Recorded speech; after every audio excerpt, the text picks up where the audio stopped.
Hi hello friends, welcome back to my channel. ನಾನು ನಿಮ್ಮ ಅಶ್ವಿನಿ ಶ್ರೀನಾಥ್. ನಮ್ಮೂರಲ್ಲಿ ಇವತ್ತು 80ನೇ ವರ್ಷದ ಗಣೇಶೋತ್ಸವನ ಆಚರಿಸ್ತಾ ಇದ್ದಾರೆ. ತುಂಬ ಅದ್ಧೂರಿಯಾಗಿ ಆಚರಿಸ್ತಿದ್ದಾರೆ ಅಂತ ಅಂದ್ಕೊಳ್ತೀನಿ. ಆದರೆ ನಾವು ಮಾತ್ರ ಗೌರಿ ಮತ್ತು ಗಣೇಶ ಹಬ್ಬ ಎರಡೂ ಆಚರಿಸೋ ಹಾಗೆ ಇರಲಿಲ್ಲ. ಯಾಕಪ್ಪ ಅಂತಂದರೆ ದೊಡ್ಡಪ್ಪನ ಮಗ ತೀರು ಹೋಗಿದ್ದರು. ಶುಕ್ರವಾರ ಗೌರಿ ಹಬ್ಬ ಅಂತಂದರೆ ಗುರುವಾರ ರಾತ್ರಿ ಅವರು ತೀರು ಹೋದರು. ಹಾಗಾಗಿ ನಮಗೆ ಸೂತ್ಕ ಆಯ್ತಲ್ಲ, ಹಾಗಾಗಿ ನಾವು ಎಲ್ಲೂ ಹೋಗೋದಕ್ಕಾಗಲಿಲ್ಲ. ಮನೇಲೂ ಹಬ್ಬ ಆಚರಿಸೋಕ್ಕಾಗಲಿಲ್ಲ. ಗಣೇಶ ಇಟ್ಟಿದ್ರಲ್ಲ, ಸೊ ಅಲ್ಲೂ ಹೋಗೋಕ್ಕಾಗಲಿಲ್ಲ. ಇಲ್ಲಿ ಪಕ್ಕದಲ್ಲಿ ಸಭಾಭವನ ಇದೆಯಲ್ಲ, ಅಲ್ಲೇ ಗಣೇಶನ ಇಡ್ತಾರೆ. ಗಣೇಶನ ತೊಗೊಂಡು ಬಂದುಬಿಟ್ಟು ಮೇಲೆ ಬಟ್ಟೆ ಎಲ್ಲ ಕಟ್ಬಿಟ್ಟು ತೊಗೊಂಡು ಬಂದು ಬಾವಿಯಲ್ಲಿ ಗೌರಿ ಪೂಜೆ ಮಾಡಿಕೊಂಡು ಆಮೇಲೆ ಗಣೇಶನ ಎತ್ಕೊಂಡು ಹೋಗಿ ಒಳಗಡೆ ಇಡ್ತಾರೆ.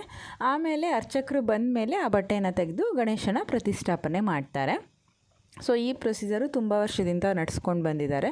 ಸೊ ಇಲ್ಲೇ ಹತ್ತಿರದಲ್ಲಿ ಸಭಾಭವನದಲ್ಲೇ ಇಟ್ಟಿದ್ರು. ಆದರೂ ಕೂಡ ನಮಗೆ ಗಣೇಶನ ನೋಡೋ ಅಂಥ ಭಾಗ್ಯ ಸಿಗಲಿಲ್ಲ. ಕಾರಣ ಹೇಳಿದ್ನಲ್ಲ, ನಮಗೆ ಸೂತ್ಕ ಆಗಿದ್ದರಿಂದ ನಾವು ಹೋಗೋ ಹಾಗಿರಲಿಲ್ಲ. ಬಟ್ ಮಕ್ಕಳಿಗೆ ಹೆಂಗೆ ಕಂಟ್ರೋಲ್ ಮಾಡೋಕ್ಕಾಗತ್ತೆ ಮಕ್ಕಳನ್ನು, ಹಾಗಾಗಿ ನನ್ನ ಮಗ ಮಾತ್ರ ಹೋಗಿದ್ದ. ಅವನಿಗೆ ಎಷ್ಟು ಹೋಗಬೇಡ, ನಾವು ಹೋಗೋ ಹಾಗಿಲ್ಲ ಅಂತ ಹೇಳಿದ್ರು ಕೇಳಿಸ್ತಾ ಇರಲಿಲ್ಲ. ಸೊ ಮತ್ತು ಎಲ್ಲರೂ ಹೇಳಿದರು ಮಕ್ಕಳಿಗೇನು ಸೂತ್ಕ, ಹೋಗಲಿ ಬಿಡು ಅಂತ ಹೇಳಿದರು. ಹಾಗಾಗಿ ಅವನು ಹೋಗಿದ್ದ. ಸೊ ಗಣೇಶ ಹಬ್ಬಕ್ಕಂತಲೇ ಒಂದು 2-3 ಡ್ಯಾನ್ಸ್ ಎಲ್ಲ ಪ್ರಾಕ್ಟೀಸ್ ಮಾಡಿದರು ಮಕ್ಕಳೆಲ್ಲ ಸೇರಿಕೊಂಡು. ಅದರಲ್ಲಿ ನನ್ನ ಮಗ ಕೂಡ ಇದ್ದ. ಸೊ ಹಂಗಾಗಿ ಮತ್ತು ಹೋಗಲಿ ಬಿಡು ಅಂತ ನಾನು ಸುಮ್ಮನೆ ಆದೆ. ಸೊ ವರ್ಷವೂ ಅಷ್ಟೇ 3 ದಿನ ಗಣೇಶನ ಇಡ್ತಾರೆ ನಮ್ಮೂರಲ್ಲಿ. ನಮ್ಮನೆ ಪಕ್ಕದಲ್ಲೇ ಇರೋದ್ರಿಂದ ನಮಗೆ ಮನೆಯಲ್ಲಿ ಹಬ್ಬ ಮಾಡಿದ್ದಕ್ಕಿಂತ ಸೊ ಅಲ್ಲಿ ಹಬ್ಬ ಮಾಡೋದೇ ಫುಲ್ ಗ್ರ್ಯಾಂಡ್ ಅಂತ ಅನಿಸುತ್ತೆ. ಸೊ 3 ದಿನ ಗಣೇಶನ ಇಟ್ಟರು ಕೂಡ ಮಧ್ಯಾಹ್ನ ಲಘು ಉಪಹಾರ ಇಲ್ಲ ಊಟದ ವ್ಯವಸ್ಥೆ ಇರ್ತಾಯಿತ್ತು. ಆಮೇಲೆ ಎಲ್ಲ ರೀತಿಯ ಆಟಗಳನ್ನೂ ಆಟ ಆಡಿಸ್ತಾಯಿದ್ರು ಮಕ್ಕಳಿಗೆ, ಮಹಿಳೆಯರಿಗೆ, ದೊಡ್ಡವರಿಗೆ, ಹುಡುಗರಿಗೆ ಎಲ್ಲರಿಗೂ. ವಾಲಿಬಾಲು, ಥ್ರೋಬಾಲು, ಹಗ್ಗ ಜಗ್ಗಾಟ, ಸ್ಪೂನಲ್ಲಿ ಲಿಂಬು ಹಣ್ಣು ಇಟ್ಕೊಂಡು ಓಡೋದು, ಆಮೇಲೆ ಒಂದು ಬೆಂಕಿ ಕಡ್ಡಲ್ಲಿ ಎಷ್ಟು ಕ್ಯಾಂಡಲ್ಸ್ನ ಹಚ್ತಾರೆ ಅನ್ನೋ ಕಾಂಪಿಟೇಷನು, ಆಮೇಲೆ ಲೋಟ ಜೋಡಿಸೋದು, ಮ್ಯೂಸಿಕಲ್ ಚೇರು, ಹೀಗೆ ತುಂಬ ರೀತಿಯ ಆಟಗಳನ್ನ ಆಡಿಸ್ತಾಯಿದ್ರು. ಬಟ್ ಈ ವರ್ಷ ಯಾವುದು ಆಟಗಳು ಇರಲಿಲ್ಲ. ಇಷ್ಟು ವರ್ಷ ಮಧ್ಯಾಹ್ನ ಊಟನೂ ಅಲ್ಲೇ ಇರ್ತಾಯಿತ್ತು. ತುಂಬ ಆಟಗಳನ್ನೂ ಆಡಿಸ್ತಾಯಿದ್ರು. ಏನು ಮಾಡ್ತಿದ್ವಿ ಅಂದರೆ ಬೆಳಿಗ್ಗೆ ಹೋಗಿಬಿಟ್ರೆ ಅಲ್ಲೇ ಆಟ ಆಡಿಕೊಂಡು ಅಲ್ಲೇ ಊಟ ಮಾಡ್ಕೊಂಡು ಮತ್ತೆ ಆಟ ಆಡ್ಕೊಂಡು ಸಾಯಂಕಾಲ ಮನೆಗೆ ಬರ್ತಾಯಿದ್ವಿ. ಮತ್ತು ಸಾಯಂಕಾಲ ಬೇಗ ಮನೆ ಕೆಲಸ ಮಾಡಿಟ್ಬಿಟ್ಟು ಮತ್ತೆ ಅಲ್ಲಿ ಏನಾದರೂ ಸಾಂಸ್ಕೃತಿಕ ಕಾರ್ಯಕ್ರಮಗಳು, ಮಕ್ಕಳದ್ದು ಡ್ಯಾನ್ಸ್ ಎಲ್ಲ ಇರ್ತಿತ್ತು, ನೋಡೋಕ್ಕೆ ಹೋಗ್ತಿದ್ವಿ. ಸೊ ಈ ಸರಿ ಏನಾಗಿತ್ತಪ್ಪ ಅಂತಂದರೆ ಮಧ್ಯಾಹ್ನ ಊಟದ ವ್ಯವಸ್ಥೆ ಇರಲಿಲ್ಲ, ಲಘು ಉಪಹಾರದ ವ್ಯವಸ್ಥೆ ಕೂಡ ಇರಲಿಲ್ಲ. ಅದ್ರ ಬದಲಾಗಿ ಸಾಯಂಕಾಲ ಏನೋ ಲಘು ಉಪಹಾರ ಇದೆ ಅಂತ ಹೇಳ್ತಾಯಿದ್ರು. ಜಸ್ಟ್ ಮೈಕಲ್ಲಿ ಅನೌನ್ಸ್ಮೆಂಟ್ ಕೇಳಿ ಅಷ್ಟೇ ನಾನು ಇದೆ ಅಂತ ಹೇಳಿದರು. ಮತ್ತು ಸಾಯಂಕಾಲ ಊರವರಿಂದನೇ, ಗ್ರಾಮಸ್ಥರಿಂದನೇ ಸಾಂಸ್ಕೃತಿಕ ಕಾರ್ಯಕ್ರಮ ಕೂಡ ಇತ್ತು. ಅಂದರೆ ಮಕ್ಕಳೆಲ್ಲ ಡ್ಯಾನ್ಸ್ ಮಾಡಿದ್ರು, ದೊಡ್ಡವರೆಲ್ಲ ಸಾಂಗ್ಸ್ ಹೇಳಿದರು, ಆಮೇಲೆ ಭಜನೆಯನ್ನು ಹೇಳಿದರು, ಇದೆಲ್ಲ ಮಾಡಿದ್ರು. ನನ್ನ ಮಗ ಕೂಡ ಇದಕ್ಕೋಸ್ಕರನೇ ಒಂದು 3-4 ಡ್ಯಾನ್ಸನ್ನು ಕಲ್ತಿದ್ದ. ಸೊ ಅವ್ನು ಡ್ಯಾನ್ಸ್ ನೋಡಬೇಕಂತ ನಂಗೆ ತುಂಬ ಆಸೆ ಇತ್ತು. ಅದಕ್ಕೋಸ್ಕರ ನಾನು ಅಲ್ಲಿರೋ ಮಕ್ಕಳಿಗೇ ಫೋನ್ ಕೊಟ್ಬಿಟ್ಟು ವಿಡಿಯೋ ಮಾಡ್ಕೊಂಡು ಬನ್ನಿ ಅಂತ ಹೇಳಿದ್ದೆ.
ಸೊ ಫಂಕ್ಷನ್ ಎಲ್ಲ ಮುಗಿಯೋಷ್ಟೊತ್ತಿಗೆ ಒಂದು 11ರಿಂದ 12 ಗಂಟೆ ಆಗಿತ್ತು. ಸೊ ಮನೆಗೆ ಬಂದು ಮಕ್ಕಳೆಲ್ಲ ಮಲ್ಕೊಂಡ್ರು.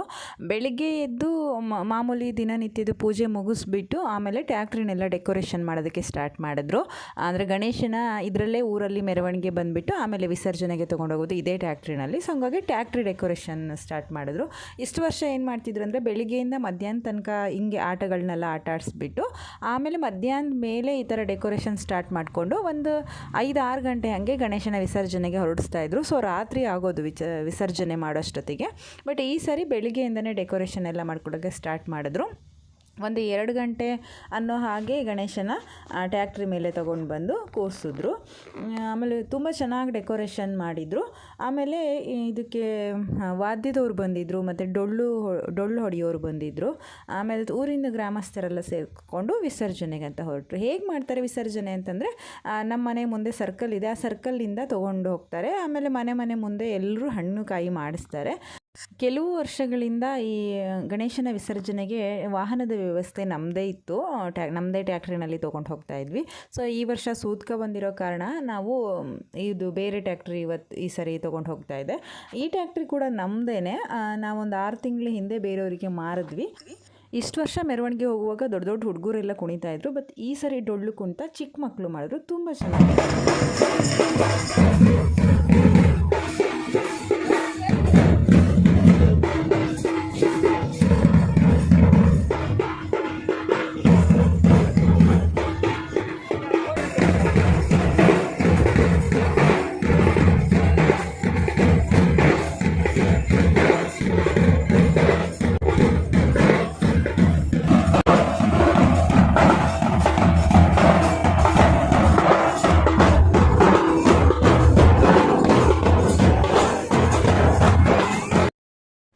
ನಮಗೆ ಹತ್ತಿರ ಹೋಗಿ ಗಣೇಶನ ನೋಡೋದಕ್ಕಾಗಿರಲಿಲ್ಲ. ಸೊ ಈ ಥರ ಮೆರವಣಿಗೆ ಬಂದಾಗಲೇ ನಾವು ಗಣೇಶನ ದರ್ಶನವನ್ನು ಪಡ್ಕೊಂಡ್ವಿ.